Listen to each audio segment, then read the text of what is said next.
The feminine consciousness can only thrive when the masculine is around and holding space. So if we talk about inner masculine and feminine, it's like your masculine has to create the conditions, right? The loving, nurturing, beautiful, safe conditions for your feminine to step and open up, step forward and open up and feel safe. It's like a flower. Nice. You relax, you open up, and this is how we access the deepest layers of feminine. So if your masculine is not holding space and not providing the conditions, you will not be able to access your feminine. This is something that maybe you haven't heard before. The masculine archetypal role is provide and protect, providing conditions for the feminine to thrive and bloom and open up, and protecting her from external hazards. So that can be done on internal plane within our own inner masculine, inner feminine, and that can be done when you're in partnership, when you have a man, in your life, and you want to have that beautiful sacred union relationship. You need to allow your man to hold space for you, to create conditions, to protect you from external hazards so you can open up, relax, show up, right? And bloom and thrive. Show your beautiful colors, your beautiful flowers, right?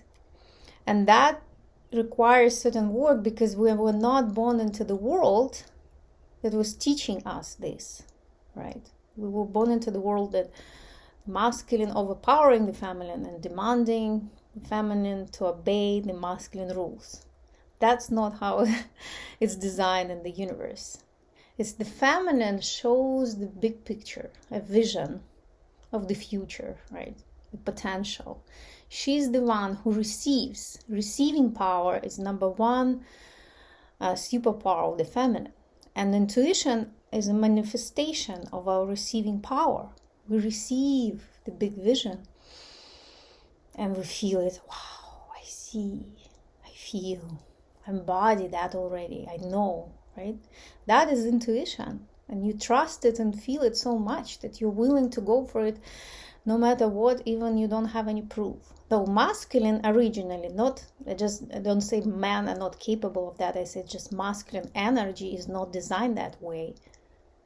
It's designed to have a clear task and go and, act on it, complete it, right?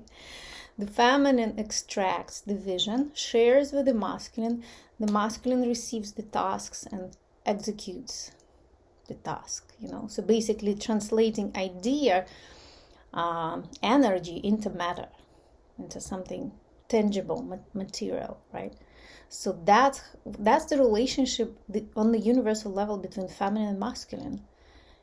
Within ourselves, in your relationship with your partner, if you want to have harmonious relationship, and if you want to be in your feminine, you want to be the visionary, and you don't want to do the hustle of doing it and like overcoming obstacles and blah, blah, blah. Let it be done by your man if you're aligned, if he believes in your vision. But he's not supposed to question it, and he's not supposed to understand the complexity and depth of feminine vision. He can trust her through the relationship of love. He feels that she knows and he trusts her.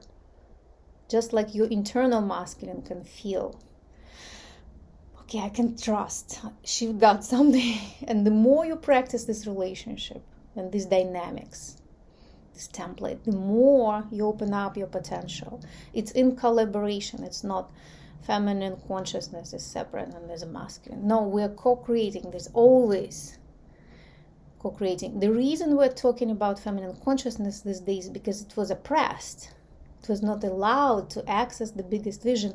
That's why we are struggling in our society, in our relationship, within ourselves, right? During the golden age, for example, there was no struggle. There was a flow because it was a collaboration between feminine and masculine. Feminine is also intimate leadership, right? It's like, it's internal. She knows inside. She doesn't need to have proof what is right and wrong in external world. That's the masculine, looking for that. The feminine knows from within. It's inner knowledge. That's why we're also intimate leadership. It's intimate knowledge, right? We're leading in our intimate life. And we're leading through receiving. So this is something that I teach when I work with my clients. I show them what it means, right? Leading through receiving. The reason we're leading through receiving in our relationship with man, because we are the receivers in the relationship with man. We have to receive first. We receive, and then we give back, we multiply everything, and we create different patterns of energy out of what beautiful energy we receive, right? We receive love, we give even more love and more beautiful expression of love, right? We receive sperm on the physical level, and we give babies. That's how powerful we are. So leading through receiving. And receiving, as I said, it can be intuitive power, right? It's like antenna, picking up, reading energy, and also receiving from your man, right? As a woman, you receive, but you need to filter what you choose to receive, right? The reason women were oppressed because they didn't receive good things from men. It was not good energy. It was not love, right? So like choosing what we want to receive, or not being in that masculine when you're so close that you're always in giving mode, and when your turn to receive is like you're feeling awkward, you feel uncomfortable, guilty, ashamed, or feeling like you owe something, you need to give it back as soon as possible, it's too much. That is all conditioning and side effects of basically this old patriarchal belief system, right? All right. And the spirituality through embodiment, right? So our spirituality, feminine spirituality, that's why we crave to be on our bodies. We crave to dance, to move, to feel, to sense, to taste, to smell, to be around, dynamic, situations in the world, in nature, connect, right? We crave this dynamic life in our body, because feminine spirituality is through embodiment. And that's why all the world religions, they became very masculine, because it was spirituality through transcendence, right? Transcend from the body, and then you'll get enlightened, right? So that is what I wanted to share with you today.